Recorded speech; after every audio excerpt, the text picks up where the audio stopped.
et pourquoi ça.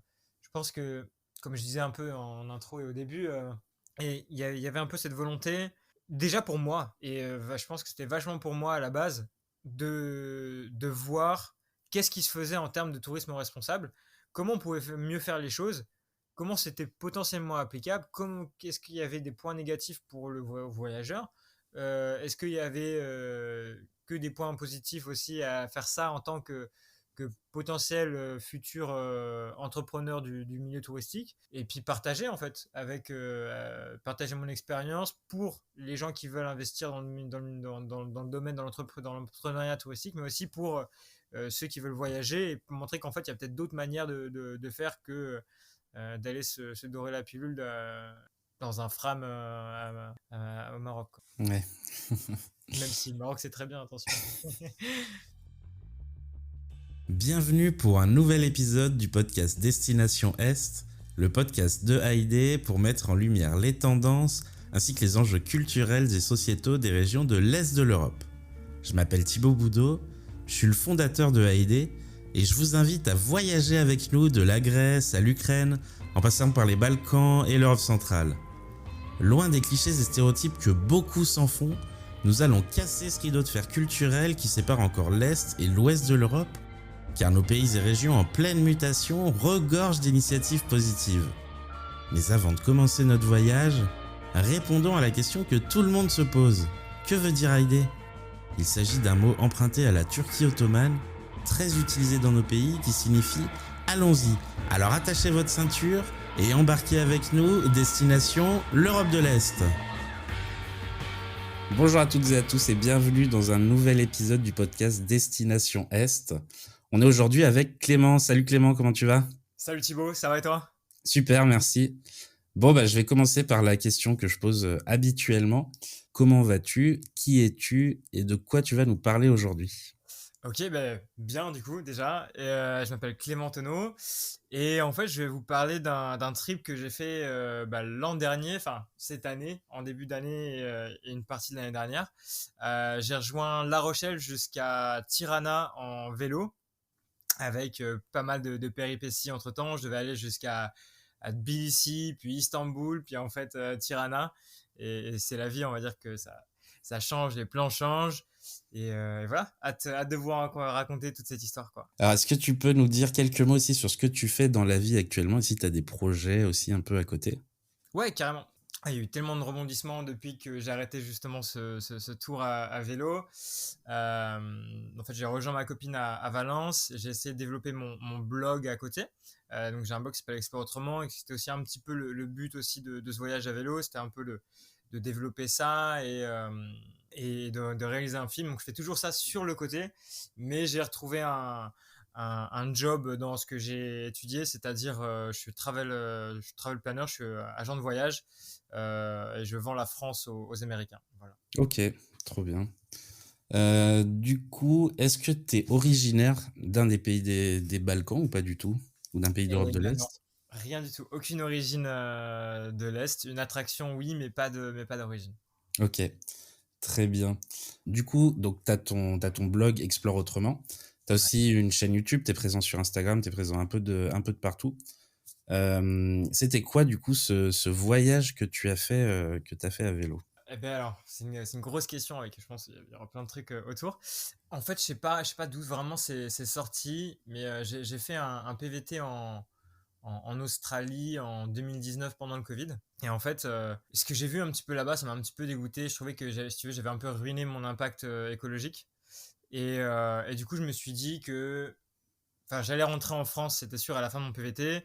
Il y avait ces histoires de confinement, il y avait tout ça, enfin, le deuxième, troisième, je sais plus auquel point on en était. Et je cherchais un projet un peu plus responsable, parce que je me voyais pas encore me reposer, je me voyais voyager, etc. Et du coup, cette idée en fait de voyager à vélo en Europe est venue. Au tout début, c'était, je voulais faire le tour de l'Europe, mais c'était un peu trop ambitieux. Puis j'ai rencontré quelqu'un, donc voilà, ça refonte les projets. Euh, puis en fait, je me suis dit qu'il fallait vraiment que je construise pas juste un voyage, mais que je construise un projet autour. Et je voulais développer un peu le tourisme responsable. J'avais créé aussi du coup ma petite entreprise de travel planning où j'organisais des voyages sur mesure.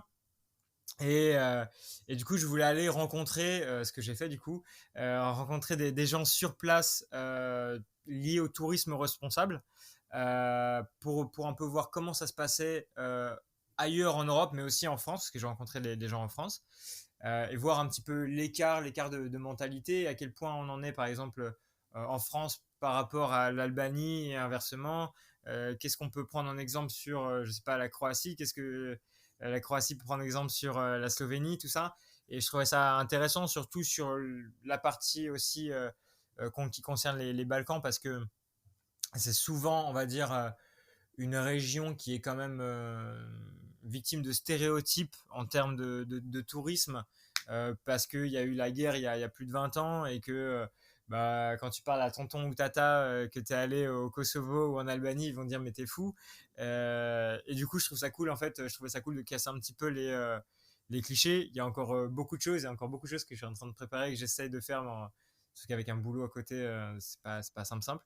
Mais ouais, à la base, c'était ça. C'était, je pense, un peu casser les clichés et un peu voir qu'est-ce qui se cachait, ne serait-ce qu'à titre personnel, qu'est-ce qui se cachait derrière une phase de un mur de stéréotypes et un peu aller voir pas mal de choses qui m'attirent, parce que j'ai fait mes études, en fait, enfin une partie de mes études à Prague, un échange.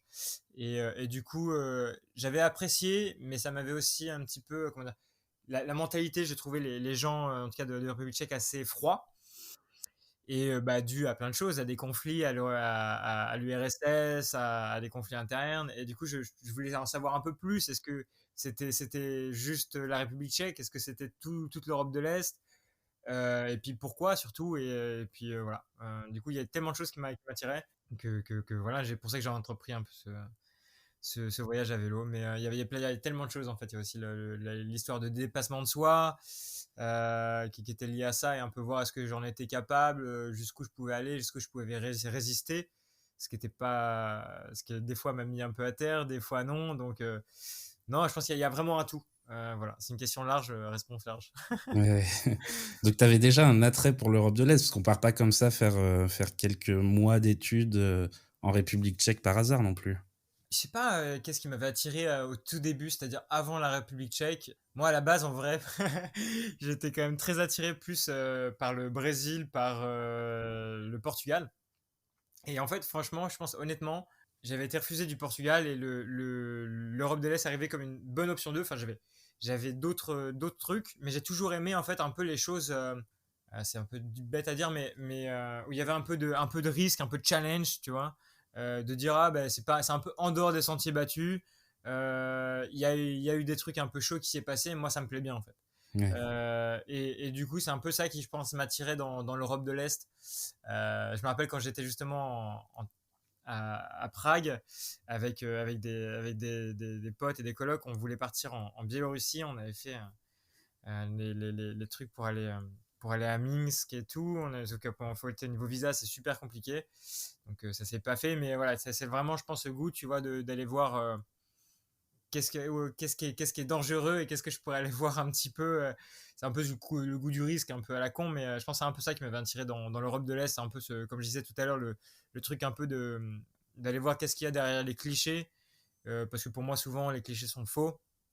Il y a des clichés vrais, mais il y a beaucoup de clichés faux aussi. Et un peu, tu vois, cette histoire d'aller voir qu'est-ce qui est vrai et qu'est-ce qui est faux, quoi. Ouais. Justement, en parlant des clichés, toi, tu avais quoi comme cliché sur l'Europe de l'Est, sur les Balkans et...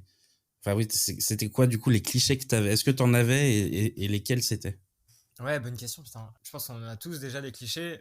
Moi, je pense que je dirais que il y avait 3 4 clichés, surtout sur la République tchèque au début, même en général, en vrai. Que c'est des bohèmes, tu vois, genre un peu ce cliché gypsy, enfin les Roumains, comme on dit en général, tu vois, qui est vrai et faux, parce que c'est des groupes et il y a plein de choses. Il y avait ça, il y avait le froid, le froid au terme climatique, mais aussi le froid au terme des gens, Oui. mais ce qui est pas vrai partout, dans les deux sens du terme d'ailleurs, loin de là. Et puis il y avait la guerre, je pense. Voilà, je pense que c'est les 3 clichés. même si la guerre c'est pas un cliché, c'est juste quelque chose qui est arrivé et qui vient prendre un maximum de place dans ta tête, mais ouais, je pense que c'était les trois choses. Et du coup, guerre va avec, tu vois, risque, avec danger, avec animosité, avec plein de choses, mais qui est pour la plupart des cas pas vrai, quoi. Ouais, ouais. Donc du coup, tu fais ces études, enfin, tu fais ces quelques mois d'études à Prague. Ensuite, tu reviens en France. Mhm. Après, qu'est-ce qui se passe? Waouh. Du coup, j'ai fini mes études, j'ai fait des stages. En fait, j'ai fait mes études du coup à Excelia, à Subdeco La Rochelle, parce que je suis OK. de La Rochelle. Et, et donc, du coup, hein, j'ai commencé ma vie professionnelle, on va dire, et j'ai fini ma vie d'étudiante au Portugal, du coup, dans un surf camp. OK. Parce que moi, mon attrait, on va dire, c'était le sport et le tourisme. D'où aussi le vélo, il y avait aussi un peu cette motivation-là. Et puis après, je suis parti, après ça, je suis parti en, en PVT en Australie, un peu pour me chercher, on va dire. Et puis après, bah, du coup, t'as la suite. OK. Donc, le départ de La Rochelle. Du coup, il y a une vidéo YouTube que j'ai un peu regardée Cool. qui parle de tout ça. Ouais. Euh, Bah, est-ce que tu peux nous en parler justement? Comment ça commence ce voyage? D'où vient l'idée? Comment tu te prépares même en amont? Ouais. Et puis le début du voyage, du coup, comment ça se passe? Ouais, il y a beaucoup d'éléments. Alors, déjà, la préparation, en fait, c'est quand même assez long, en vrai. Je trouve la préparation d'un élément comme ça. Déjà, il faut se préparer dans sa tête. Et ça a pris plus de temps que ce que je pensais parce qu'en fait, j'ai dû repousser d'une semaine mon départ parce qu'en fait, j'étais pas prêt dans ma tête. Ouais. C'est bête à dire, mais ouais, c'était un peu comment ça s'est passé. Et j'étais pas prêt non plus, vu que j'étais pas prêt dans ma tête, j'étais pas prêt non plus vraiment dans les faits. Dire mon vélo était pas prêt. Alors que pourtant, ça faisait 3-4 mois que la date était cochée et que tout devait être prêt et que je me préparais vraiment. Mais voilà. Et en fait, il y avait pas mal de choses parce que j'avais décidé de partir avec un vélo vintage des années 70 que j'avais retapé avec mon père et puis moi-même. J'avais bossé en amont dans une location de vélo sur l'île de Ré pour justement pouvoir moi savoir retaper un peu le vélo et s'il m'avait arrivé des merdes, un peu comment y arriver parce que je suis un branque et voilà, heureusement que j'ai fait ça. et, euh, et donc du coup il y avait toute cette étape là sur le vélo, il y avait aussi l'étape de l'itinéraire qui du coup a bougé parce que comme j'ai dit j'avais au début parti sur un itinéraire on va dire de tour d'Europe qui après a bougé. Il y avait une recherche aussi de partenaires, une recherche de sponsors, donc un peu de financement. Puis après, il y avait aussi la recherche jour par jour donc de l'itinéraire et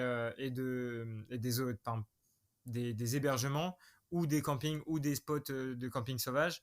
Donc il y avait un peu ça. Enfin après, au début, tu sais, tu as envie que tout, enfin moi j'ai envie, en tout cas j'avais envie que tout soit un peu cadré dans ma tête et tout. Parce qu'en fait, ça se passe jamais comme ça et en fait, tout explose et c'est cool.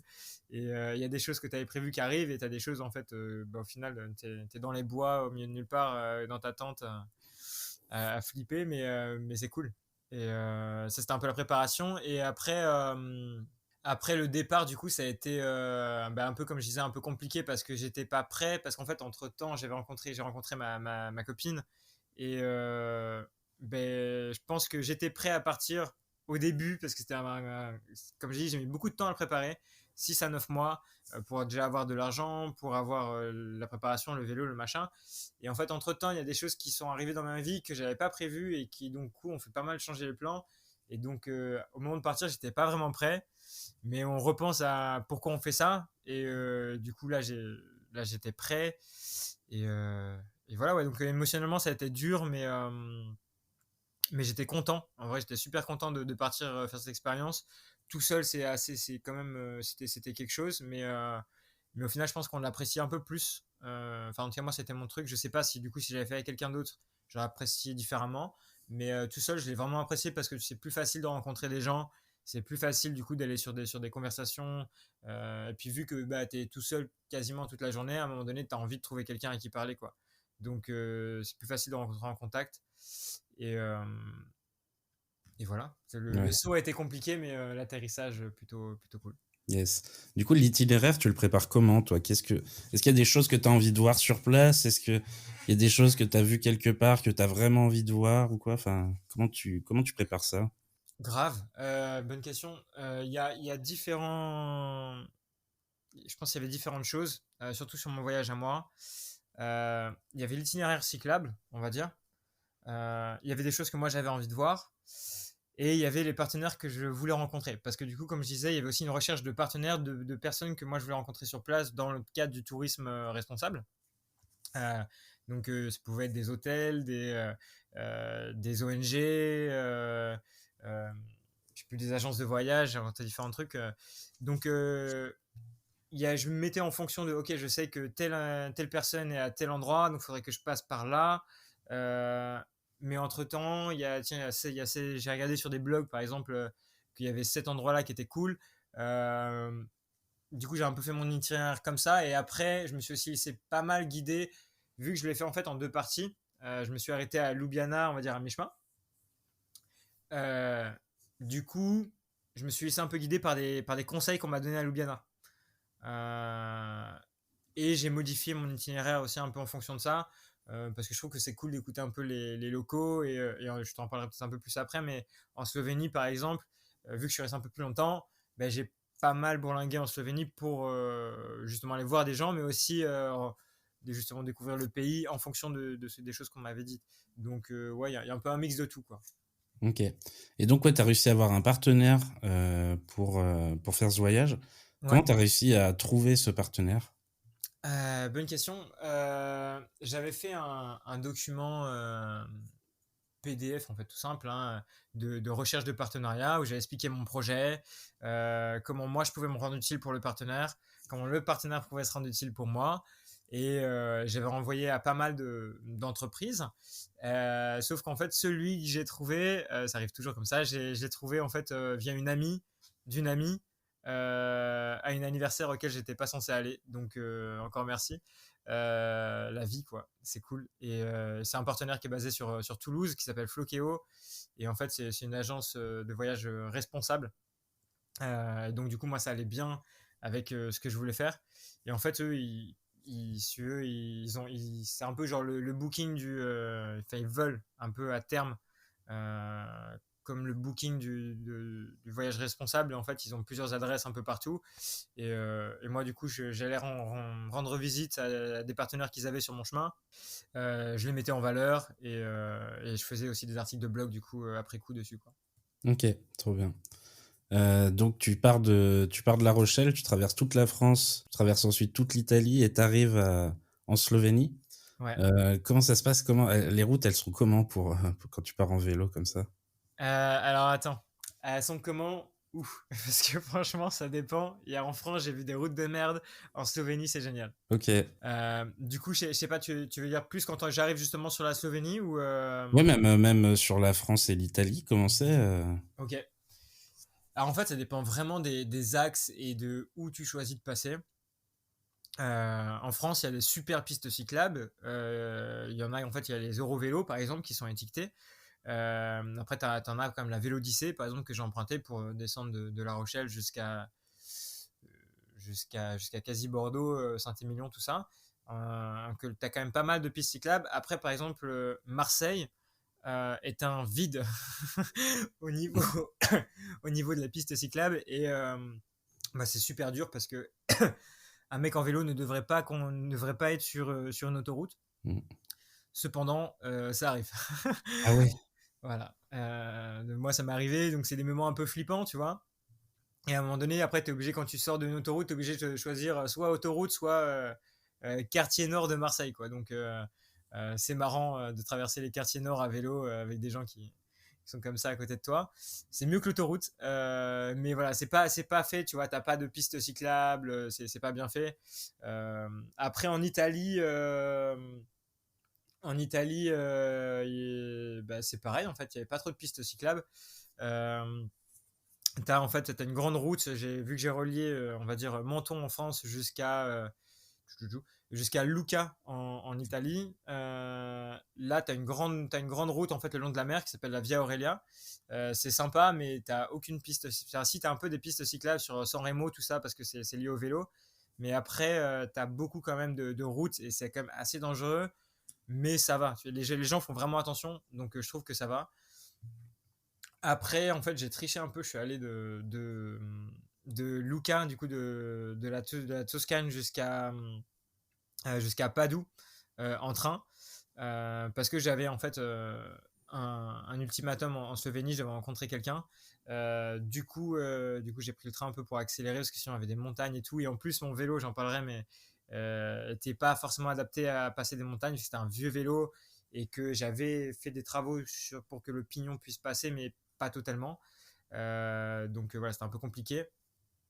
Donc ouais, l'Italie c'est cool, mais ça monte aussi pas mal, donc c'était un peu chaud. Et après, on va dire à partir de Venise jusqu'à la Slovénie, bah là je me suis régalé, même si une partie de la campagne de Venise qui est vachement moche et c'est nul.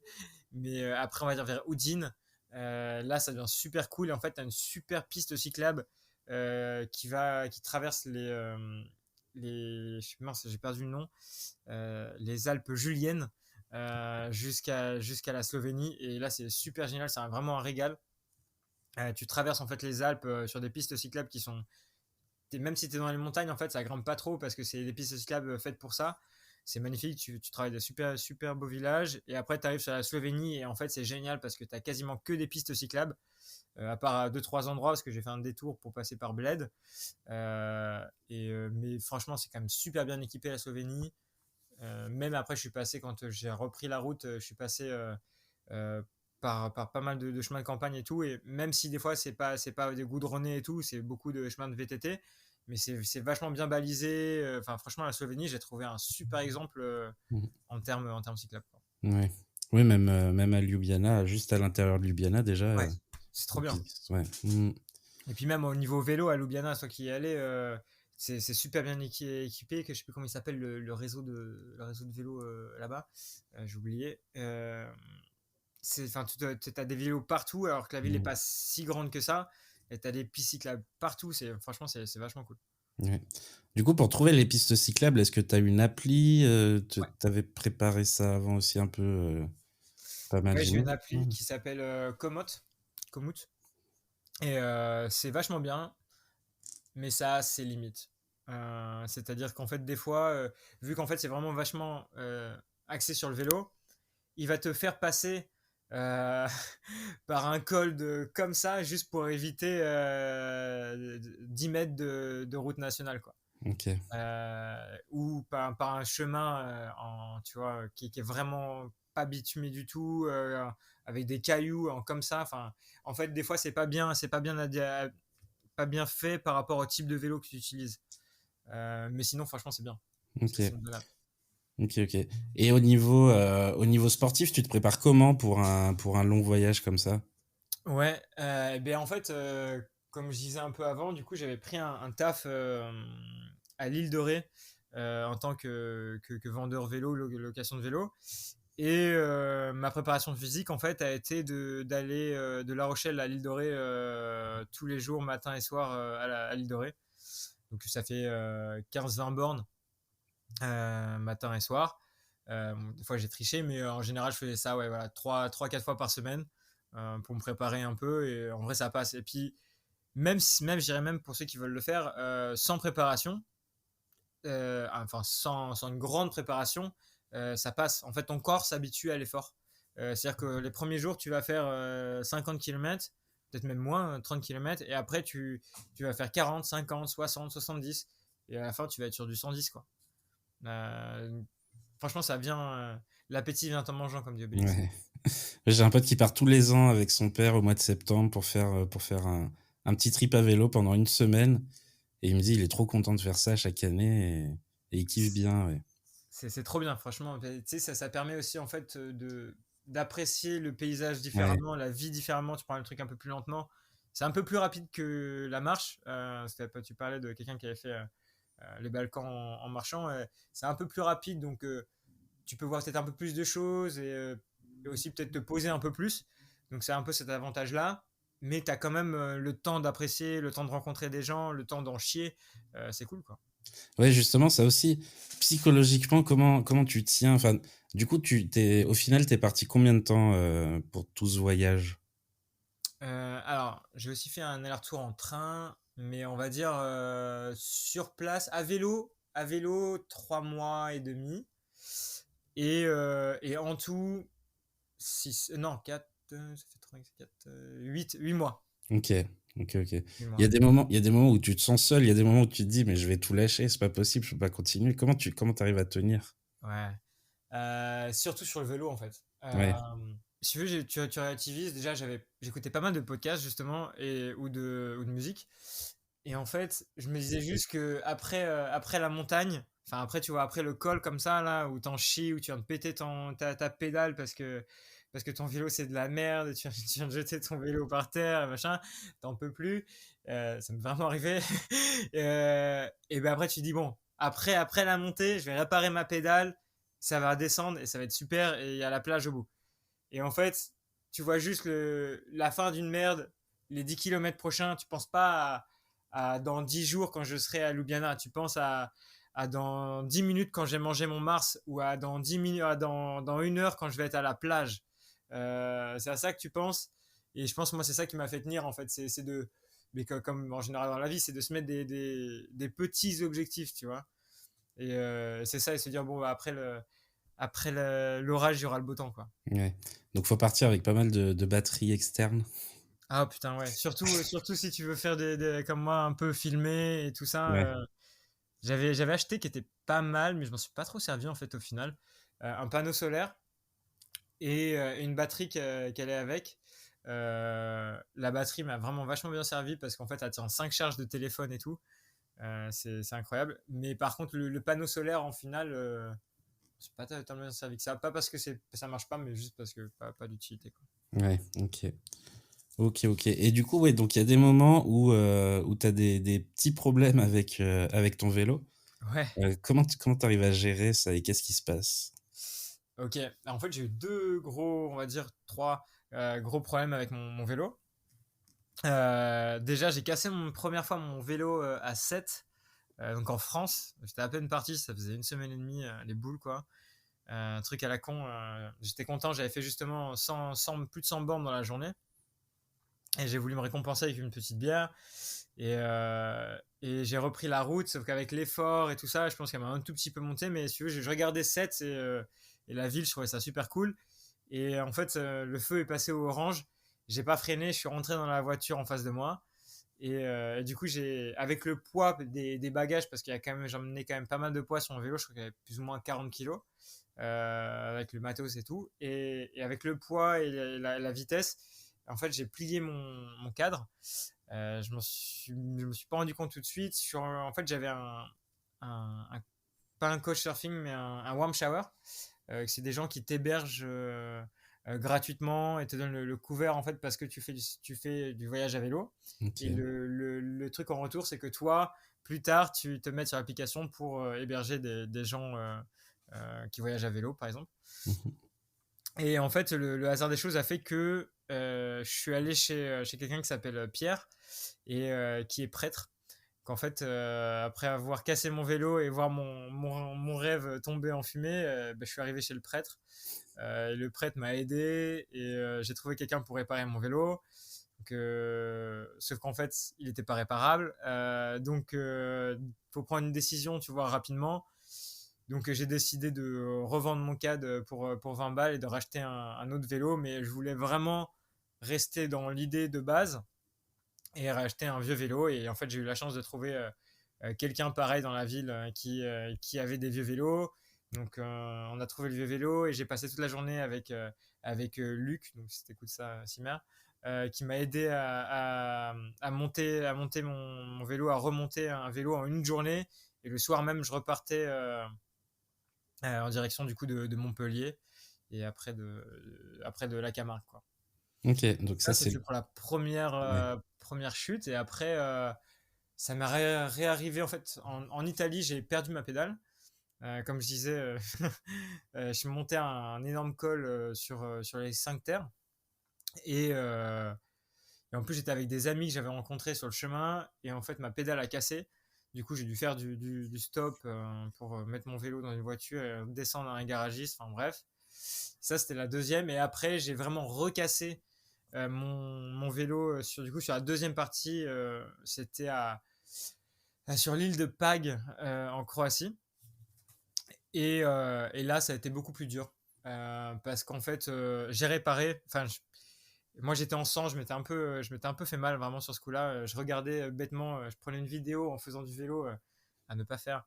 Et du coup, je regardais le paysage, c'était ouf, c'était trop beau et tout. Et en fait, j'ai pas vu que la route est passée du bitume, vive la Croatie, est passée du bitume au caillou. Et en fait, j'ai pris une pierre et j'ai complètement volé. Avec le poids, le vélo, en fait, c'est vachement plié et tout. J'ai complètement tordu en fait ma fourche avant. Et, euh, et en plus, j'étais au milieu de nulle part. Je sais pas si tu connais l'île de Pag. J'étais au milieu de nulle part sur une île déserte, sur un chemin caillouteux. Alors là, je savais vraiment pas comment j'allais m'en sortir. C'était complètement en sang. Mon vélo, je pouvais même plus le rouler sur 2 mètres. Donc ça m'a un peu mis un coup au moral. J'ai trouvé quelqu'un qui m'a aidé, qui m'a secouru. Je le remercie encore franchement, mais toutes les minutes qui passent, je remercie parce que sans lui, je sais pas où j'en serais. Et, euh, et il m'a amené jusqu'à Zadar, où j'ai fait réparer mon vélo. Ce que j'ai réparé, mais ça n'a pas été, on va dire que c'était pas. En gros, il aurait fallu encore changer de vélo. J'ai fait changer la fourche, mais elle n'était pas bien droite, c'était approximatif. Euh, sur des vieux vélos des années 70, ils n'ont pas les pièces, ils n'ont pas les fourches bien adaptées. Donc en fait, il aurait tout fallu rechanger. J'ai fait 2 jours, 2-3 jours de vélo encore avec un vélo, si tu veux, où je roulais pas droit sur les routes, sur les quasiment presque nationales de la Croatie. À éviter les camions avec un vélo pas droit, c'était horrible. Et du coup, j'avais qu'une chose dans la tête, c'était qu'est-ce que je fais? Est-ce que j'arrête? J'en ai marre. En fait, je pensais beaucoup plus à ma copine et à d'autres choses qu'à ce que j'étais en train de faire et à mon trip. Du coup, j'ai pris la décision d'arrêter à Split et de continuer à pied, en stop, en bus jusqu'à Tirana. Et donc, du coup, j'ai pas continué à la fin jusqu'à vélo, donc j'ai un peu triché. Mais voilà. Du coup, ça a été un gros marqueur, ouais, cet accident. Mais comme quoi on peut réagir en fait de 2 manières. Je pense que moi, ça a été le fait que c'était le deuxième c'était un peu la goutte d'eau, quoi. Ouais. Donc, avant cet accident, donc, tu fais la Slovénie. Après, du coup, tu continues jusqu'en Croatie. Tu découvres quoi en Croatie? Ouais, alors du coup, la Croatie, je l'ai fait de 2 manières différentes quand même pendant ce laps de temps parce que je l'ai fait, mes parents sont venus me voir en fait en Slovénie. Que j'ai fait un road trip avec eux sur toute la partie de l'Istrie, donc c'est-à-dire Rovinj, Pula, euh, j'ai perdu Groznian, tous les petits villages au nord, c'est magnifique. Et après, à vélo, je suis passé par Rijeka, l'île de Kirk, je sais pas bien comment le prononcer. Et Krka? Krka, ouais. Parce qu'il y a le parc national de Krka, puis après il y a l'île en Ouais. fait.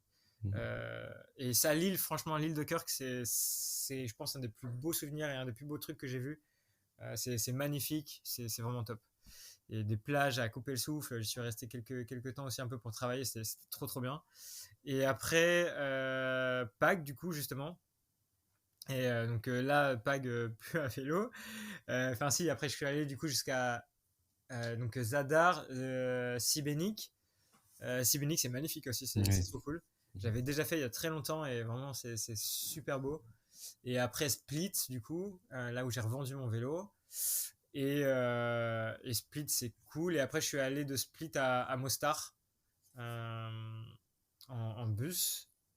Et après, j'ai fait du coup. Euh, Après, du coup, c'est plus la Croatie, mais j'ai fait après la Bosnie, le Kosovo et l'Albanie. Ok. Qu'est-ce qui t'a le plus marqué pendant ce voyage dans ta période Balkan, du coup? S'il y a une À chose qui vélo t'a ou en marqué général? en général ou en général? Je pense que ce qui m'a marqué le plus, en fait, c'est plus une anecdote qu'un truc un peu plus général. Mais en fait, c'est par rapport à l'Albanie. Du coup, je suis allé rencontrer un, un hôtelier, on va dire ça comme ça, quelqu'un qui a ouvert un hostel en Albanie il y a quoi, il y a 4-5 ans. Euh, et il m'a dit quelque chose qu'en fait j'ai trouvé assez fou. Euh, et je le savais pas du tout. Et moi, je trouve que c'était quelque chose qui m'a vachement marqué. En fait, en Albanie, sous l'ère de Hervé Nocha et du régime communiste, en fait, c'était pas autorisé de voyager en Albanie. C'était pas autorisé de voyager en dehors d'Albanie, mais c'était pas autorisé de voyager en Albanie. C'est-à-dire que si toi ou moi, en tant que voyageur, on allait en Albanie, ben en fait, on risquait la peine de mort, quoi.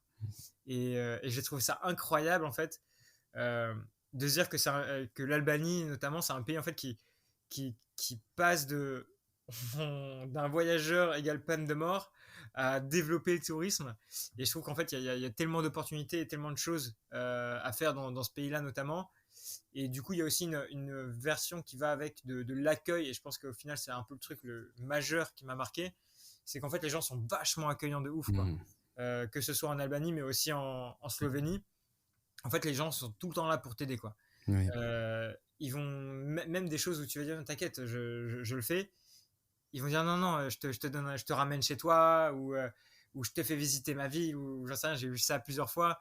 Plein de gens qui m'ont accueilli chez eux, chez leurs grands-parents. J'ai même pas voulu que je paie alors qu'ils avaient un hôtel. Enfin tu vois, des trucs de fou et ouais, je pense que c'est ça le sens de l'accueil au final. Ça va avec cette anecdote, mais c'est le sens de l'accueil qui m'a vachement marqué. Oui. C'est un peu ce que j'attendais comme, comme réponse. Non, mais c'est fou parce que moi, j'ai pas mal, enfin, je rencontre des gens directement sur place aussi. Ouais, J'ai un ami qui est à Kraljevo dans le sud de la Serbie. ok, Et du coup, donc je te parlais de mon voyage en 2017.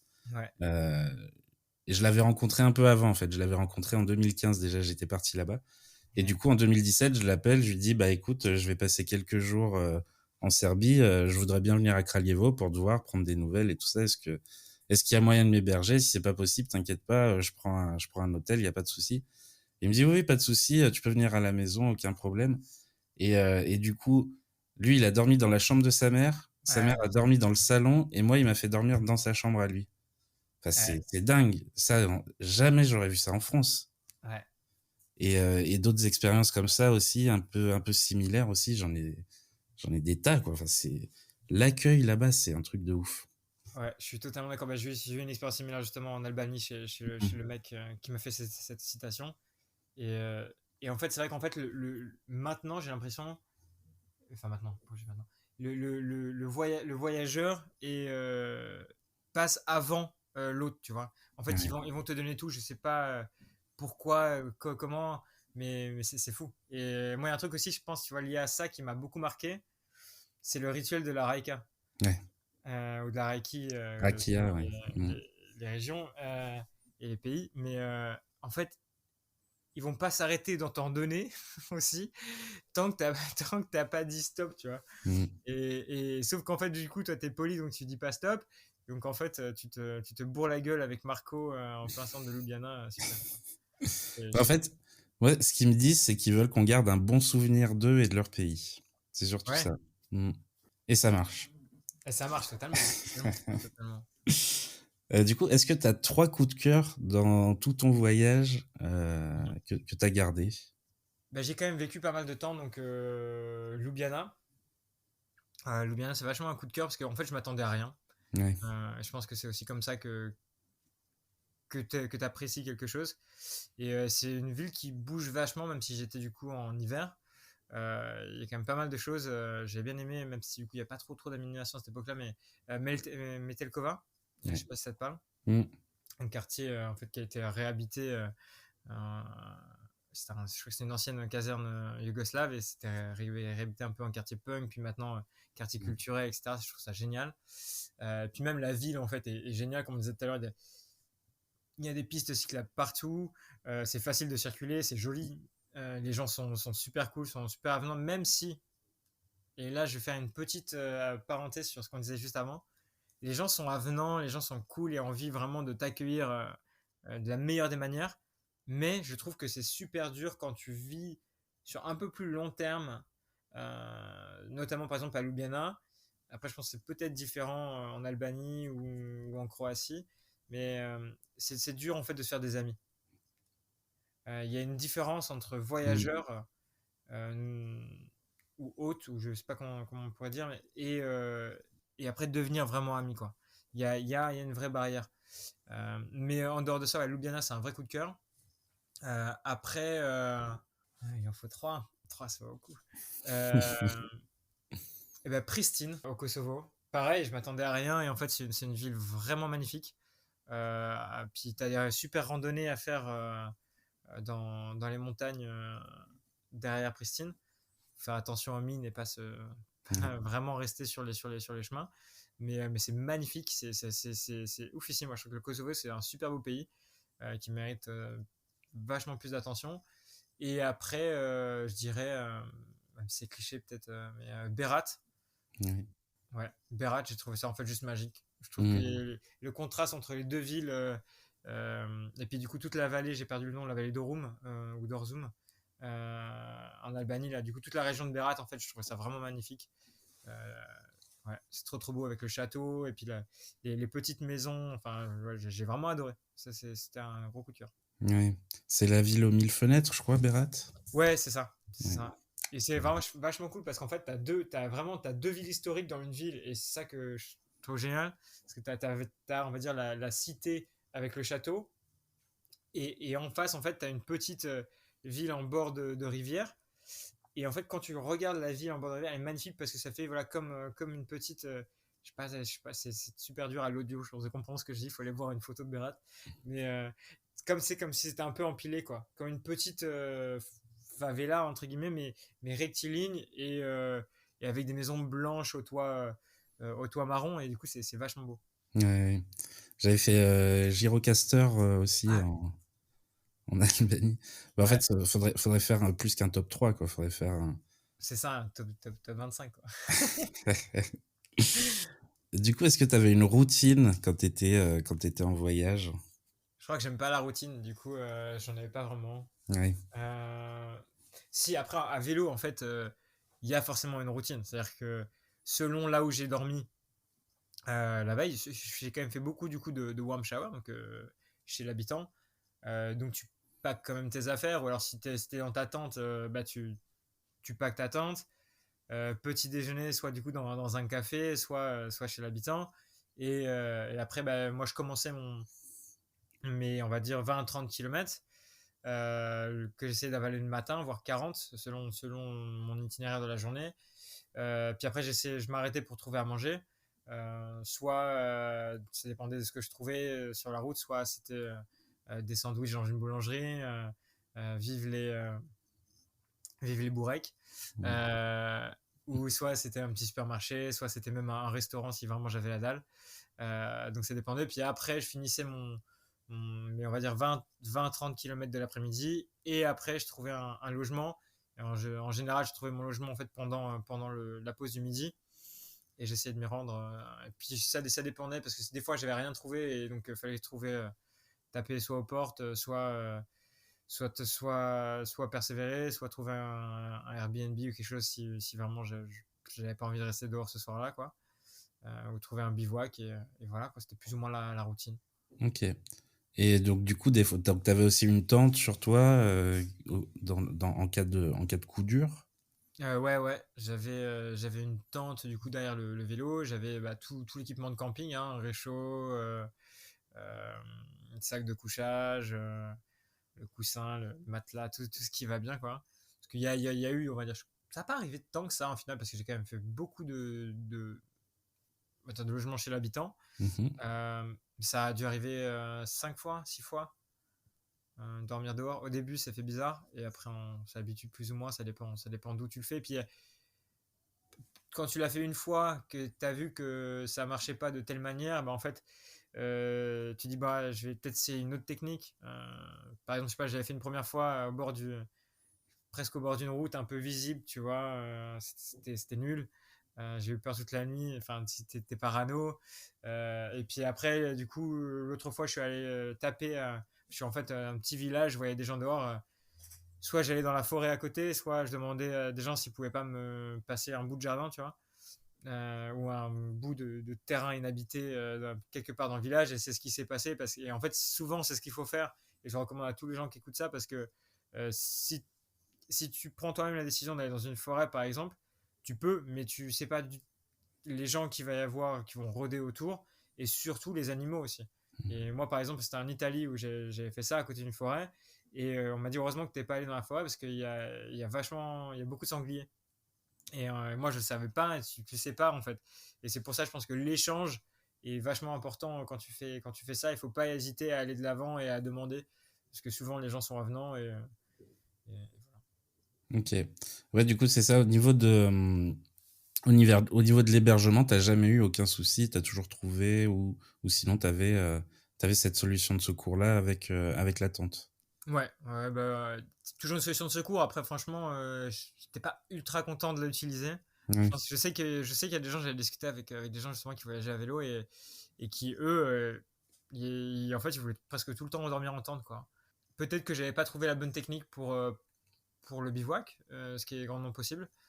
Ou peut-être juste que je suis une chochotte et que moi, ça me faisait flipper. J'ai eu des bonnes expériences, hein, comme je disais, voilà, pour moi, aller toquer, ça marchait bien. Euh, mais après, en général, franchement, tout se passe bien. Il y a toujours une solution, hein. Il y a Ouais. toujours une solution. Même quand tu as l'impression qu'il n'y en a pas, il y en a toujours une. Et puis, petit conseil, un autre conseil, les églises, les presbytères, tout ça, tu tapes, tu te feras toujours accueillir, même si c'est pour mettre ta tente dans l'église ou même dans le presbytère, ça passe, quoi. Ou dans le cimetière. Ou dans le cimetière. Ouais. Moi, j'ai eu ça au Sainte-Marie-de-la-Mer. Ah ouais. J'ai dormi dans le presbytère de Sainte-Marie-de-la-Mer et j'ai fermé l'église avec.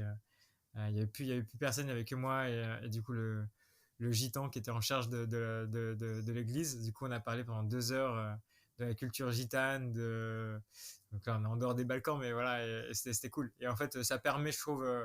Enfin, en fait, aller vers les gens et essayer, ça permet de fois de vivre des expériences que tu n'aurais jamais pensé pouvoir vivre dans ta vie, quoi. Ouais. On n'est pas vraiment loin non plus de l'Europe de l'Est, parce qu'il y a quand même beaucoup de peuples gitans aussi en Roumanie, en Hongrie, et dans les Balkans aussi, il y en a pas mal, hein. Ah, tout à fait, ouais. Mm. Même presque, tu vois, c'était un peu un clin d'œil et c'était super cool la conversation que j'avais eue avec cette personne-là parce que je lui ai dit un peu ce que je faisais et ça lui avait vachement plu le projet parce qu'il reliait ça justement à sa culture gitane et à la culture tzigane Tzigane, oui, tout à fait. euh, et, euh, et à ces peuples de l'Est. Du coup, il y avait un truc un peu lié et c'était cool, ouais. Ouais, nice.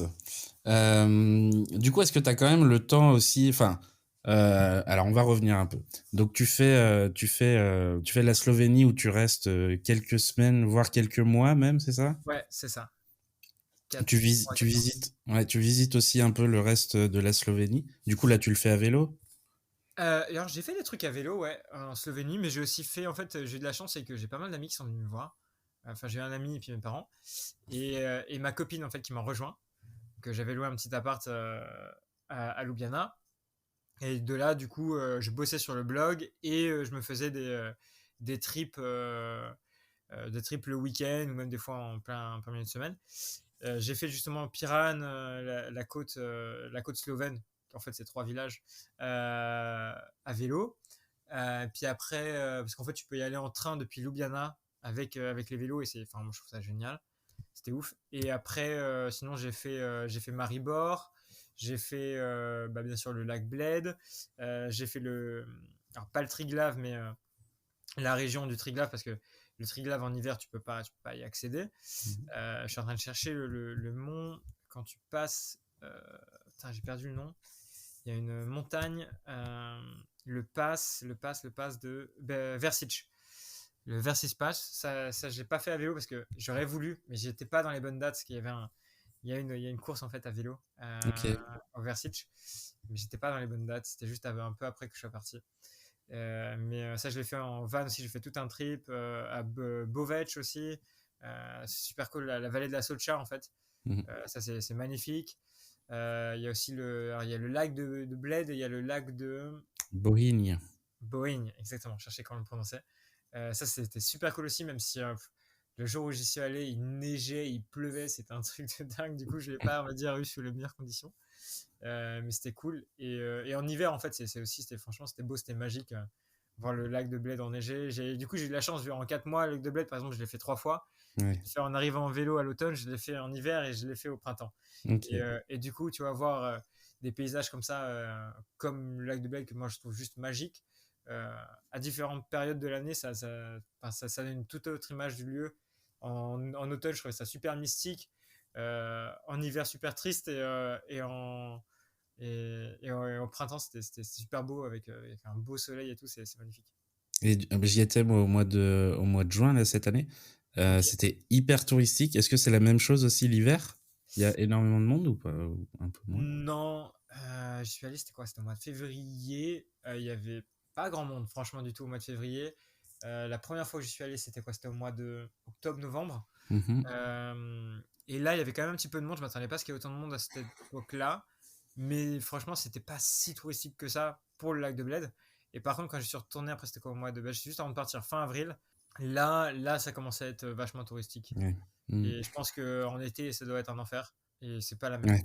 Ouais, oui, c'était un peu ça, oui. Ouais. C'était prévu que tu restes quelques mois en Slovénie ou pas?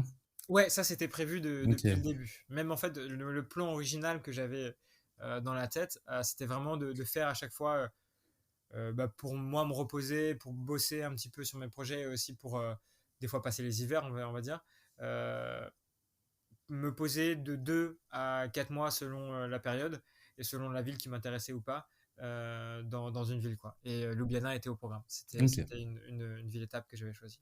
Ok, ok. Ensuite, donc, tu pars sur la Croatie où tu fais plutôt la côte adriatique. Ouais. Et ensuite, après la Croatie, donc tu vas à Mostar. Tu fais d'autres choses un peu aussi en Bosnie? Ouais, alors du coup j'ai fait Sarajevo aussi. Et Et j'ai là, fait en fait, tu fais tout en bus, là. ouais, c'est ça. Tout. Alors, attends, j'ai une bêtise parce que si j'ai fait un truc non, si j'ai fait en train. Il y a un train entre Mostar et Sarajevo. En fait, Mhm. j'avais pris un ticket de bus et j'ai après su qu'il y avait un train et je me suis dit que ça allait être une super expérience. Sauf qu'en fait, il y avait un pèlerinage. J'ai perdu le nom. euh, un, un temple. Pas un temple, mais une mosquée à côté de Mostar. Ah mince, c'est un temple soufi en fait. Enfin, et du coup, il y avait un pèlerinage le même jour auquel d'ailleurs je m'étais rendu, sauf que j'avais pas pensé qu'en fait tout le monde allait repartir en train. Et du coup, il y avait plus de place dans le train, on était assis par terre, mais en vrai, c'était une expérience et c'était trop cool. Tu vois, c'est le genre d'expérience que tu as presque envie de vivre en cliché, c'était cool. Et après, du coup, à Sarajevo, j'ai fait donc ce village que j'arrive plus à retrouver le nom, Blagaj. Ok. Blagaj, et ça, c'était vraiment sympa. En plus, du coup, j'étais le bonjour, mais voilà. Et après, j'ai fait pas mal, en fait, vers Sarajevo, j'ai fait pas mal de randonnées dans les montagnes. Parce que j'ai rencontré un Anglais des forces spéciales qui voulait faire des randonnées. Et du coup, moi, j'ai un peu cette habitude-là de dire oui à tout. Et il voulait pas partir tout seul pour être à cause des chiens sauvages. Et ça, c'est un vrai fléau d'ailleurs des Balkans. Du coup, on s'est fait ça ensemble et c'était vachement cool. Les montagnes, même, enfin, plus vallée que montagne, mais tu as des super randonnées à côté de Sarajevo. Vraiment, t'en as plein en plus, juste Ouais, qui c'est longent entouré de la vallée. montagnes, ouais. Mm. C'est magnifique, c'est trop cool. Et puis après, Sarajevo, c'est quand même vachement riche en histoire, et la Bosnie en général, Mostar aussi. Du coup, j'avais fait aussi pas mal de walking tours, plus vraiment essayer de comprendre un peu la culture, la guerre et un peu ce qui s'était passé.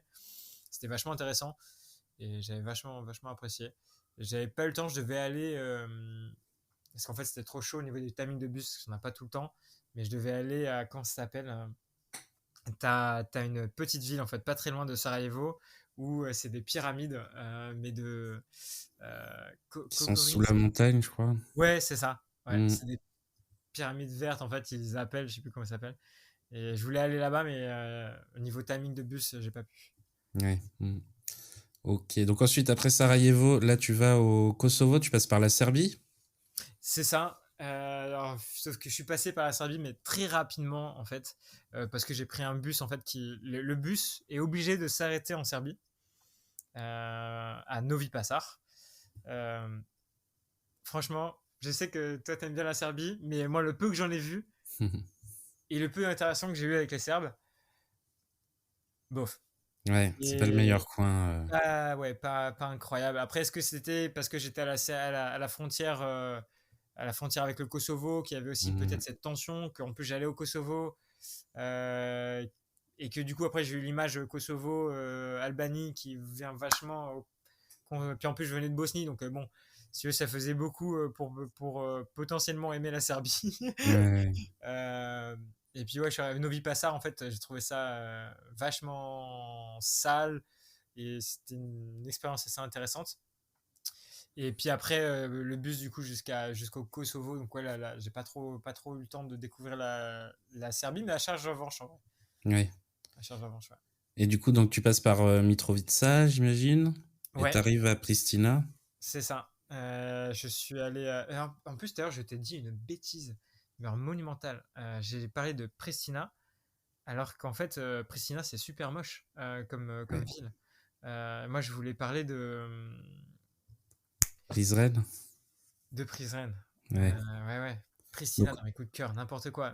Pardon, on, Prizren. on En plus, modifie le top 3 du coup. voilà, faut modifier. C'est Prizren qui est magnifique. Pristina, c'est une ville communiste En reconstruction. en reconstruction. Voilà. Ouais, c'est vraiment pas la plus belle ville d'Europe, hein. Ouais. Mais ouais, t'arrives à Pristina et tu passes par Mitrovica, mais tu t'arrêtes juste Mitrovica. Voilà. Et par contre, j'ai une petite anecdote quand même qui était marrante. La frontière du Kosovo, c'est quand même toujours un peu compliqué à traverser. Moi, j'ai eu de la chance, ça s'est plus ou moins bien passé, même si on a quand même attendu 2 heures à la frontière parce qu'en fait, il y a des problèmes, des gens qui étaient avec moi dans le bus qui n'avaient pas les bons passeports. En fait, c'est quelqu'un qui était russe avec moi et je sais pas exactement ce qui s'est passé, mais c'est elle qui a tout bloqué. Ils n'ont pas voulu lui donner son passeport. En fait, si tu veux, ça a bloqué pendant 1 heure, 2 heures pour qu'elle puisse passer la frontière. Et moi aussi, mon passeport a bloqué moins longtemps qu'elle, mais a bloqué comparé aux autres du bus. Donc c'était assez intéressant. C'était un peu flippant au début. Tu te demandes un peu ce qui se passe. Et c'était marrant parce qu'en plus, tu avais l'heure de la prière en même temps. Donc on avait un petit bus qui fait quoi? C'est peut-être 6 places, tu vois, 7 places.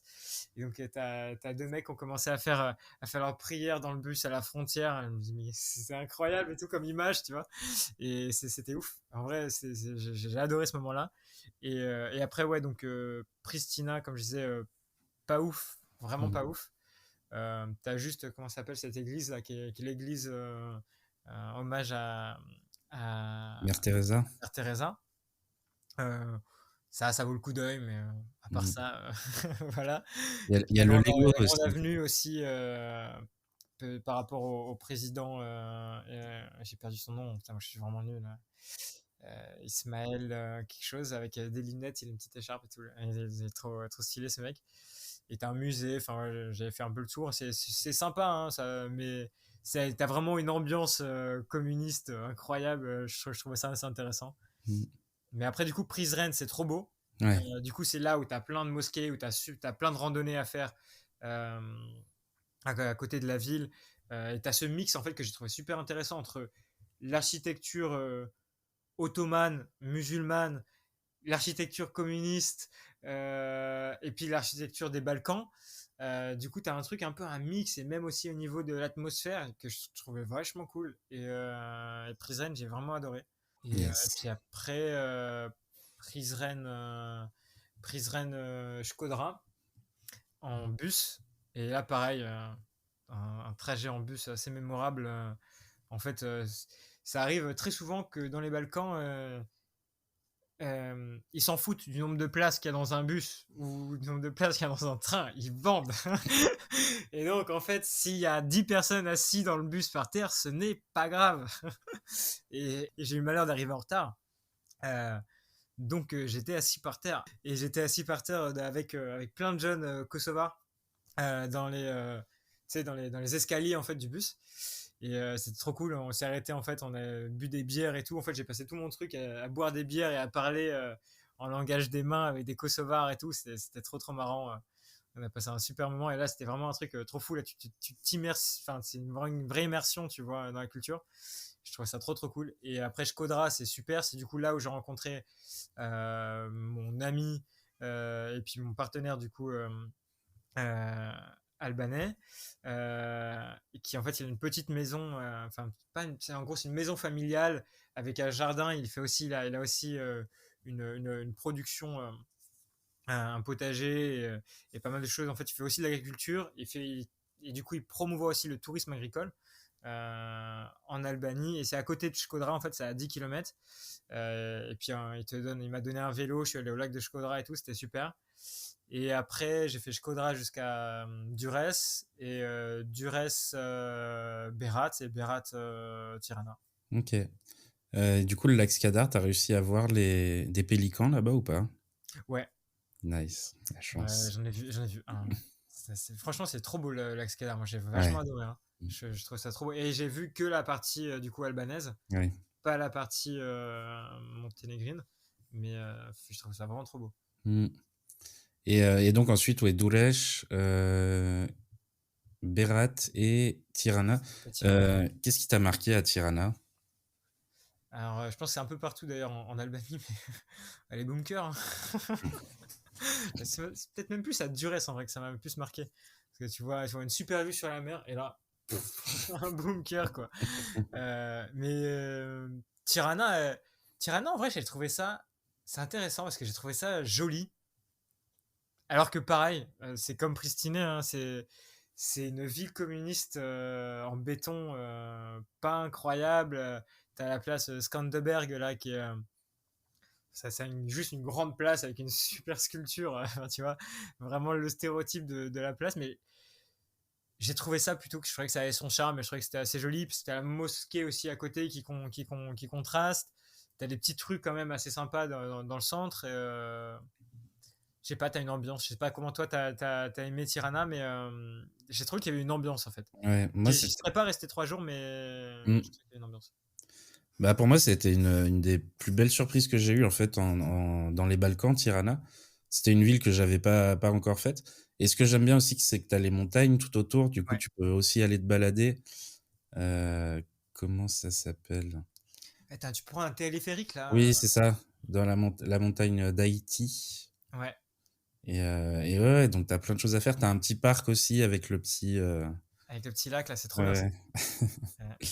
Non, mais ouais, Tirana, c'était une belle surprise pour moi. Et puis même, tu as l'ancien bloc où tu as la pyramide Ouais. qui était avant, qui était totalement fermé au public. C'était le lieu où tu avais seulement les diplomates et les gens du gouvernement qui pouvaient y rentrer. Et aujourd'hui, c'est le lieu où tu as tous les bars de la ville. Oui, oui, c'est vrai, ouais. Donc, non, moi, j'ai beaucoup aimé Tirana. J'ai des potes qui y sont allés aussi il y a pas longtemps qui ont moins apprécié. Mais pour moi, c'était une belle surprise par rapport aux autres villes des Balkans. Et tout à fait, pour moi, Pristina, c'est pas un de mes gros coups de cœur des Balkans. C'est pas une ville que j'aime énormément parce que c'est une ville qui est totalement en reconstruction. Ouais. Où il y a, alors, c'est une ville qui est pourtant hyper jeune, hyper dynamique. Où tu as aussi pas mal de bars qui sont quand même hyper sympas à faire. Mais la ville, elle te marque pas, quoi. Enfin, moi, la ville, elle m'a pas marqué, Pristina, par rapport à Tirana. Ouais, parce qu'en fait, c'est juste, tu vois, c'est juste, en fait, je trouvais qu'à Pristina, c'était juste ce gros cliché qu'on peut Ouais. avoir, tu vois, des villes communistes, entre guillemets, des grands blocs avec des grandes allées, avec des grandes places, machin, que tu retrouves à Tirana. Mais à Tirana, tu as aussi un mix, en fait. T'as Mm. d'autres quartiers peut-être un peu plus vieux, comme tu parlais, l'ancien quartier là, avec là où tu as tous les bars et tout ça. Ouais. Et du coup, tu as ce mix là que je trouve cool à Tirana, que t'as pas du tout à Pristina. Je pense que c'est ça qui fait la différence. Ouais. Mm. Donc, du coup, pendant ce voyage aussi, tu as fait pas mal de rencontres Mhm. pour ce projet que tu avais. Est-ce qu'il y a une rencontre qui t'a particulièrement marqué?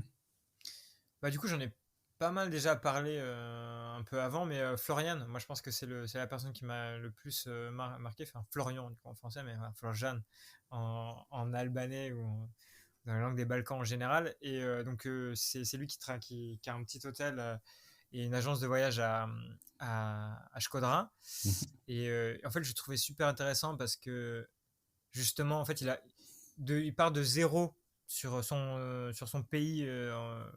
L'Albanie, en fait, le tourisme n'existait même pas. En gros, il y a tout à créer, quoi. Et il n'est pas parti en mode on va faire du tourisme de masse, etc. Et c'est un peu d'ailleurs l'esprit de l'Albanie que je trouve assez intéressant. C'est de dire, bah, on part de zéro, mais on va essayer de faire les choses bien. Et on va essayer de faire les choses dans des bonnes règles, avec de la bonne éthique. On fait ça chez mes parents, avec la bouteille de Raika, et c'est maman qui cuisine. Et puis, je vais te montrer le jardin, quoi.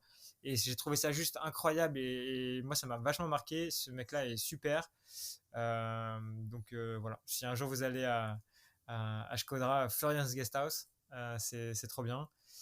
Et ouais, en fait, pour moi, c'était un peu le cliché, tu vois, de la manière, on va dire, c'est de vendre, parce qu'il faut quand même bien qu'ils vivent, et c'était de vendre, en fait, juste le truc local pur, quoi. Il n'y a pas de chichi, je décore ma chambre avec des super meubles, des machins, une super décoration, un balnéo, j'en sais rien. Non, non, c'est vraiment, tu viens chez moi, chez mes parents, et je vais te faire goûter à ma raïkia et à ma soupe, quoi. Et j'ai trouvé ça, en fait, super bien, cette mentalité de l'authenticité, en fait, qu'il y avait derrière, quoi. Et du coup, je pense que c'est pour ça que lui, il m'a énormément marqué, ouais. Ok. Et comment t'as préparé ces rencontres? C'était quoi le but aussi derrière? Ben, les rencontres, je les ai préparées de deux, voire trois manières différentes. En fait, soit via mon partenaire, du coup, j'expliquais tout à l'heure, Flokeo, qui avait déjà un petit carnet d'adresses et j'ai fouillé dedans et un peu essayé d'envoyer des mails, voir où est-ce que je pouvais rencontrer. Soit ben, moi sur Internet, tout simplement, essayer d'aller chercher. Euh, que ce soit des agences, des hôtels, des ONG même, parce qu'on l'a rencontré aussi en Croatie par exemple. Euh, et après, en fait, des fois, c'est le bouche à oreille. J'ai dit que je cherchais quelqu'un et du coup, on m'a dit, ah tiens, je connais un tel qui connaît peut-être un tel, et voilà. Et ça marche bien aussi.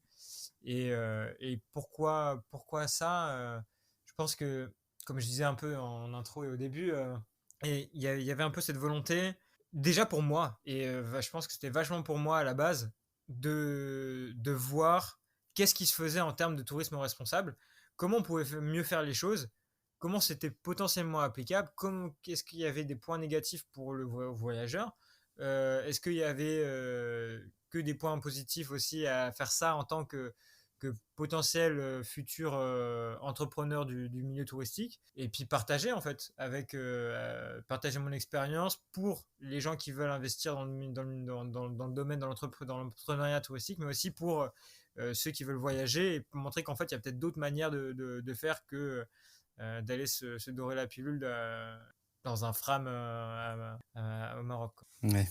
Même si le Maroc c'est très bien, attention. Du coup, est-ce que donc tu parlais tout à l'heure de Metelkova. Ouais. Est-ce que tu as d'autres lieux de sortie, des musées, des salles de concert qui t'ont marqué pendant ton voyage? Ah, mais Telkova, c'est quand même vachement, je pense, le principal. Attends, je réfléchis. T'es allé à Kinoshishka ou pas à Ljubljana? Oh putain, non, je crois pas. C'est une salle de concert, c'était un ancien cinéma Ok, qui est un peu dans la banlieue, enfin, c'est toujours dans Ljubljana, mais c'est dans le nord de la ville. ok. Et du coup, c'est un lieu culturel, salle de concert. Ils ont 2 salles de concert là-bas. Mais attends, Et je dis une bêtise parce qu'en plus, tu sais que j'habitais à côté de Cheska, mais je suis pas allé au kino, ok. en fait. Du coup, je vois où c'est, je vois de quoi tu parles, mais je suis pas allé, en fait. Ouais. Alors que pourtant, j'habitais pas loin, quoi. Ouais, mais ils ont un bar en plus où tu peux aller prendre un verre là-bas. Et le lieu est vraiment, C'est nul. vraiment cool. Ah, c'est nul, fallait y retourner. Non, par contre, j'étais allé, j'avais trouvé assez sympa. Comment ça s'appelle Attends, c'est les noms qui me manquent, désolé. C'est un club, mais parce que je trouvais la façon dont c'était agencé et c'était fait, j'avais trouvé ça vachement cool. Et ben, c'est pas très loin de Maltekova d'ailleurs. T'as le Orto Bar. Attends, je vais te le retrouver. Là, j'y étais au mois de juin pour le Ment Festival, Ok, un festival de showcase et de conférences. ok. Et du coup, donc le premier jour, j'ai fait une vidéo YouTube là-dessus, je te l'enverrai, comme ça tu pourras voir, Ah, vachement cool, ouais. j'explique Le tout. Main Festival. Ouais, ouais. Et c'est organisé par les gars de Kinoshishka. Ok, Et donc, tu as la première journée qui se passe totalement à Kinoshishka. Après, le deuxième jour, la journée, tu as les conférences. Le soir, les concerts commencent à Kinoshishka. Et après, ça va dans toute la ville. Et notamment à Metelkova, mais aussi dans plein d'autres lieux. Et il y a 2-3 ans, j'y étais allé aussi. Et le soir, t'avais des concerts dans le château de Ljubljana, Oh tout en waouh, haut trop là. cool. Ouais, c'était trop bien. C'était vraiment hyper cool, ouais. Trop trop cool. Non, c'est le K4. Ok. Je sais pas si du coup t'avais entendu parler. Ouais, ça me dit quelque chose. C'était vachement cool en fait. C'est un ancien building aussi pareil, retapé. Je sais plus à quel truc, mais en fait, je trouve ça bien ce qu'ils font dans les Balkans en général. Mais je trouve qu'en Slovénie, ils sont vachement axés aussi là-dessus. Sur la réhabilitation, tu vois, de certains bâtiments. En fait, rien n'est vraiment laissé à l'abandon Mm. et tout retrouve une seconde vie. Et moi, je trouvais ça assez cool. Yes. Et dans les autres pays, il y a des lieux aussi un peu comme ça que t'as pu visiter ou...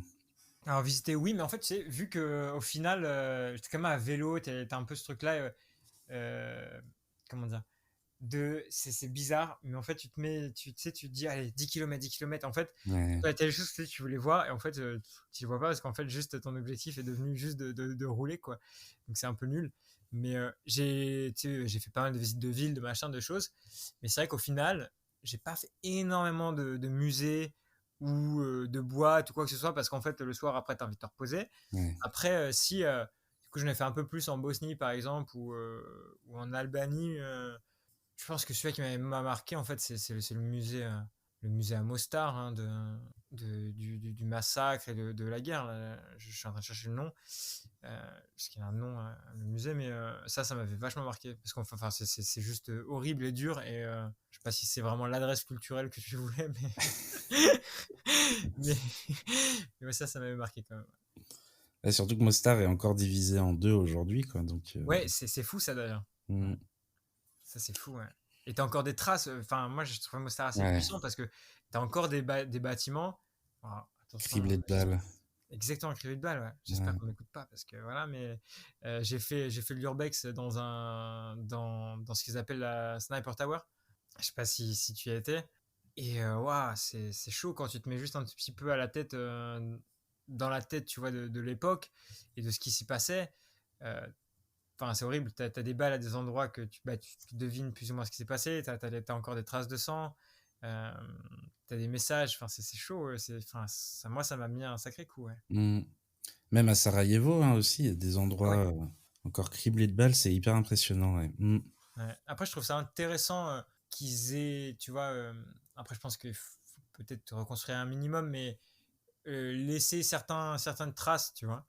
Ça permet aussi, je pense, de pas oublier ce qui s'est passé pour potentiellement que ça se reproduise pas. Même si sur la Bosnie, j'avais du coup discuté avec un local et, euh, et j'avais posé cette question, est-ce que tu penses que ça pourrait repartir? Est-ce qu'il pourrait y avoir une deuxième guerre? Et il m'a dit oui. Et en fait, je trouve ça fou en fait, que eux-mêmes ils s'y attendent, tu vois. Mm. Ouais, même avec la partition qui existe entre la Republika Srpska et la Fédération de Bosnie-Herzégovine. Aujourd'hui, la Republika Srpska, elle a envie de se rapprocher de la Serbie. Ouais, Et du coup, même tu vois, le fait qu'il y ait encore des impacts de balles en fait en Bosnie, ça montre aussi en quoi le gouvernement n'a rien à foutre. ouais, Et tout l'argent qui est donné par l'Union européenne ou par d'autres pays, bah, il est pas utilisé comme il faut, quoi. Enfin, ça montre ça en fait. Ça, enfin moi en tout cas, ce que j'en pense, ouais. c'est que ça montre ça, quoi. C'est les politiques s'en foutent, ils s'en mettent plein les poches et voilà.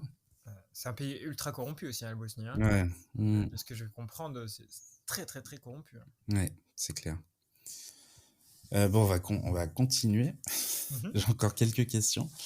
Ouais. Au niveau gastronomie locale, du coup, tout à l'heure, tu parlais des boureks. Ouais, carrément. Est-ce qu'il y a d'autres plats typiques que tu aurais à nous conseiller? Je pense qu'on va commencer par une sauce, même si voilà, c'est le truc un peu emblématique. Moi, j'adore, hein, c'est trop bon. Le hashvar, ça, c'était une belle découverte. En vrai, j'ai trouvé ça trop, trop bon. Mm. Et après, t'as. Comment il s'appelle ce sandwich? Alors, je sais pas si franchement j'aime, mais, mais juste pour l'expérience de manger 10 saucisses dans un sandwich, je trouve que ça vaut le coup d'œil. Le sivapchichi, c'est pas ça? Ou, Cevapcici, ouais. sivapchichi, ouais. Voilà. La dose de protéines d'un Ouais. mois en un sandwich.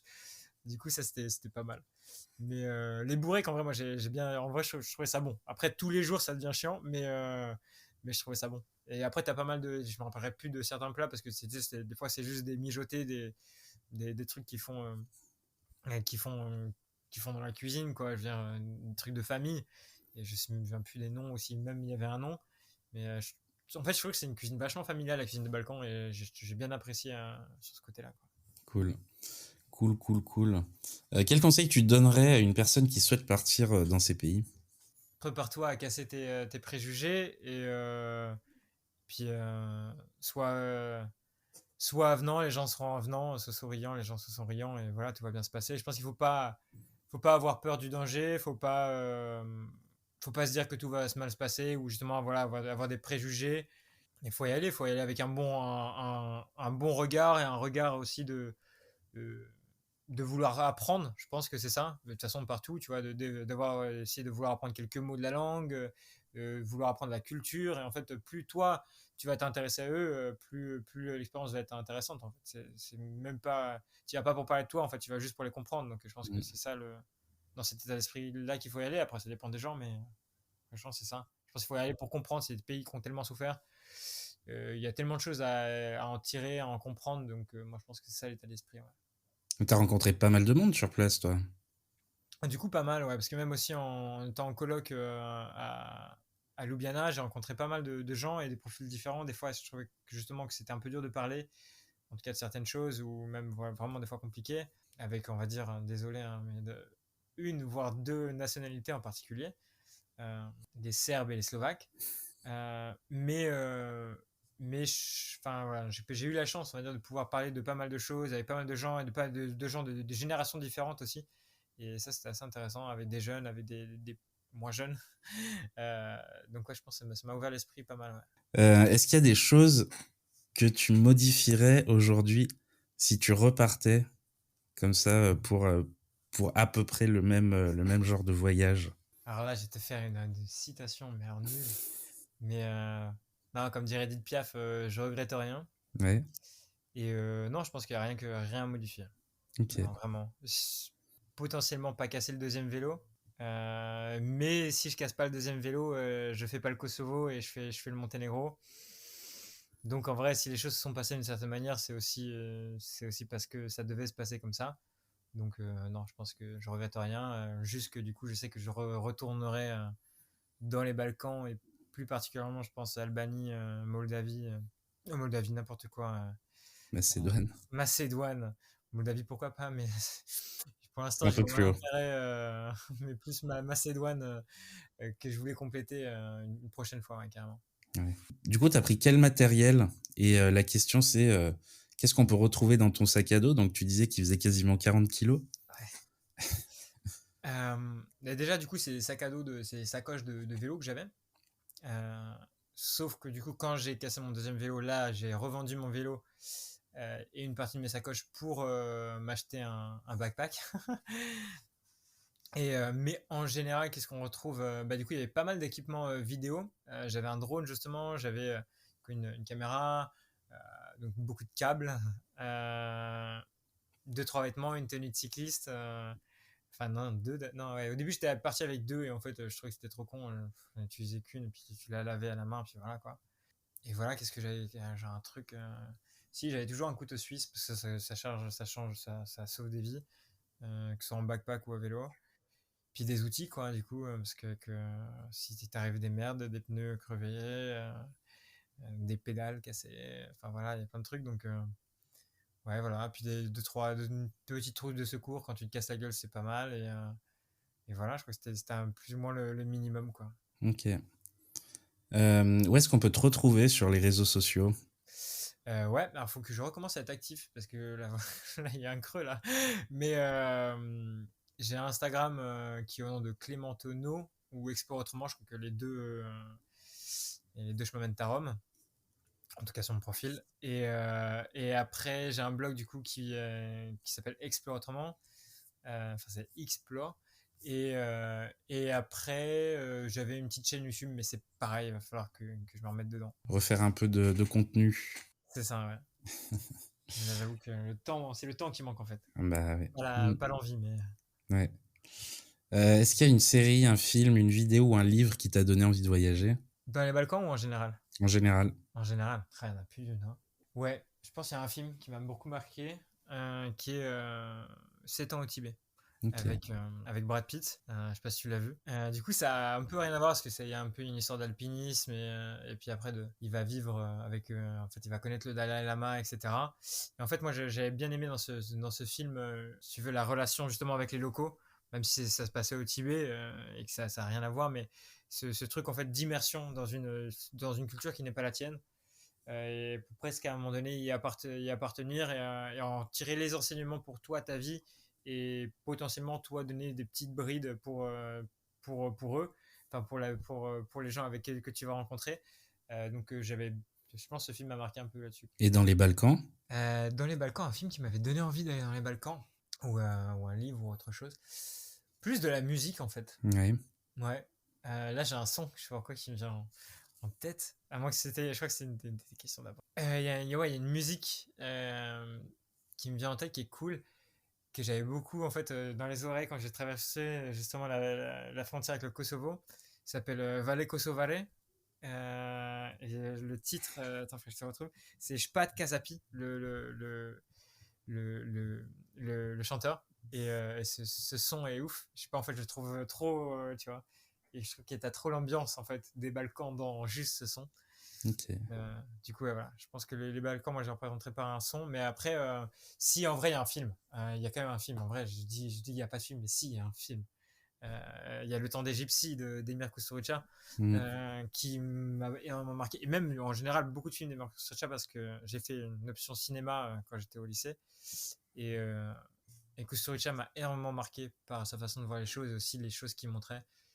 Et je pense que c'était mon premier pas, peut-être au final, dans les Balkans et dans la Bosnie, dans les gypsies, etc.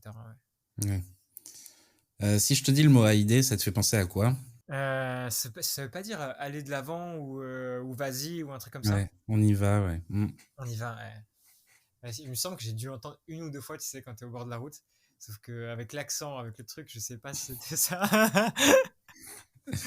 C'est Haïdé, Haïdé. Aider. Et pourquoi du coup aider? Bah, c'est parce que ça veut dire let's go et ouais, on y va. Et pour dire, bah, on va dans les pays des Balkans, on va dans les pays d'Europe de l'Est. Ouais. Eh ben carrément, on y va tous, allez, tous ensemble, on y va. Et puis quand il sera sur place à vélo, on pourra te le dire à aider. Ça fait plaisir.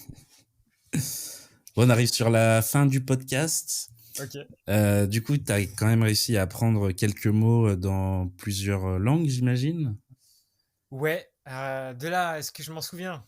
Ça, c'est une autre question, tu vois, c'est quand même un petit laps de temps qui s'est mis. Faleminderit. Ouais, Euh, Attends, Preshendetje, c'est ça? je Attends, crois. Je parle pas. J'ai au niveau de l'albanais, perso, je suis pas. pas un expert, plus au Non, niveau des langues slaves. Alors attends, plus euh, serbo-croate, ouais. Dobrodosli, parce que c'est mon PC qui me le dit à chaque fois qu'il s'allume, parce que mon PC est slovène. Mais attends, il y avait d'autres choses. Bah, tout ce qui est Doberdan, tout ça, ça va. Et c'est tac, comment tu dis? Tac. Tac. Mhm. Et Yaxemash, hein. Yaxemash, ça, c'est du tchèque. Alors en fait, je pense qu'ils se mélangent tout. Du coup, là, je les ai un peu tous au même endroit là. Ouais, parce que du coup, la question, c'est, je lance un défi habituellement aux personnes que j'interviewe de m'apprendre quelques mots dans la langue du pays dont ils nous parlent. Ok. Comme là, du coup, il y a énormément de pays, j'imaginais que. Ouais, bah à la rigueur, si tu me dis que t'as pas trop l'albanais, Ouais, bah. mm, alors si franchement, j'espère que je me trompe pas. Si franchement, il y a des Albanais qui écoutent ça, désolé, hein. Mais je crois que bonjour, tout simplement, hein, c'est enfin salut, c'est Preshendetje. Preshendjete. Ouais, il me Yes, semble. ok. Et Faleminderit, c'est merci. Ouais. Le Faleminderit, toi, ça, je savais, mais effectivement, j'ai pas trop de vocabulaire en albanais, malheureusement. L'albanais, C'est une langue qui est très compliquée, en plus, c'est l'albanais. super dur, mais je trouve ça Mm, super beau. À l'oreille, je sais pas ouais. pourquoi ça passe. Je sais pas, par une musique aussi tout à l'heure et de culture des Balkans. Bon alors t'aimes pas, voilà, mais il y a une super scène reggaeton albanaise. J'ai découvert ça, c'est intéressant et je presque péché mignon, tu vois. Ok. Presque je trouve ça dommage d'aimer ça, mais je trouve ça grave cool en même temps. Et t'as des Ok. super artistes. Et en fait, la langue, je la trouve vachement audible en fait. Ouais. Bah du coup, ça va aller vers notre dernière question. Pour terminer le podcast, est-ce que tu as une recommandation à nous faire? Ça peut être une chanson ou plusieurs chansons, un compte Instagram, chaîne YouTube, ce que tu veux. Ouais, ouais, carrément. Bah, déjà, il y a Valle Kosovare de Shpat Kazapi que je parlais tout à l'heure, qui est une musique qui m'a marqué quand je traversais la frontière avec le Kosovo. Euh, Après, alors, je crois que c'est serbe d'ailleurs, donc je sais même pas pourquoi j'avais kiffé ce son, mais grave cool.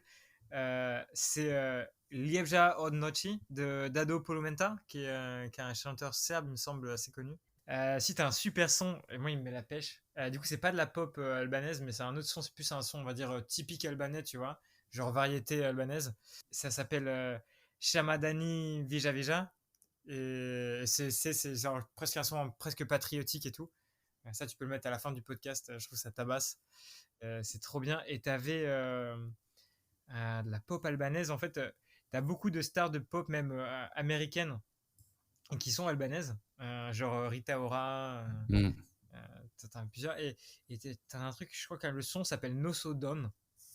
Et Bebe Rexha, Dua Lipa. Mais ça, tu vois, je suis pas trop fan parce que c'est un peu. Du coup, c'est devenu. Tu sais, s'ils chantent en anglais et tout. Et Mm. bon, je le trouve plus, je suis désolé. Mais si je le retrouve. Si t'as Capital T, qui est un super artiste albanais, du coup, de pop, là, je sais pas comment on l'appelle, le reggaeton albanais.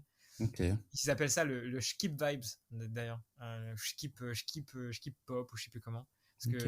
Parce que Skipere, c'est le nom de l'Albanie en albanais, en fait. Yes. Ben voilà. Eh ben parfait. Eh ben merci beaucoup Clément. Ben, de rien, et merci à toi, Thibaut, pour l'invite. Et au plaisir de reparler de l'Europe de l'Est et pourquoi pas de l'Albanie ou quoi que ce soit plus tard. Et puis pourquoi pas se voir dans les Balkans de ces quatre. Eh ben, avec grand plaisir. Allez, À bientôt. à bientôt, salut! Salut. Merci à vous de nous écouter. Vous êtes de plus en plus nombreux. Merci aussi à notre invité pour cette belle histoire. Enfin, merci au groupe slovène Nowhere de nous avoir gentiment prêté leur musique Colors. Vous pouvez les retrouver sur toutes les bonnes plateformes de streaming. En attendant le prochain épisode, n'hésitez pas à réagir à ce podcast en nous donnant vos bons plans. Vous pouvez aussi suivre AID sur les réseaux sociaux, commenter, liker et partager. On se retrouve très vite, à bientôt!